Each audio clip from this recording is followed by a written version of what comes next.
আমার মনের ঘরেতে রেখেছি জারি দু জাহানের বাদশা নবী কামলিওয়ালা রে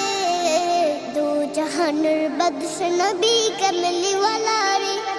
আদি পিতা আদম যখন মুসিবতে পড়ে মোদের নবীর উসিলাতে আল্লাহ কবুল করে আদি পিতা আদম যখন মুসিবতে পড়ে মোদের নবীর উসিলাতে আল্লাহ কবুল করে শাফায়াতের বিচারেতে দেখা দিও রে দু জাহানের বাদশা নবী কামলিওয়ালা রে দু জাহানের বাদশা নবী কামলিওয়ালা রে আমার মনের ঘরে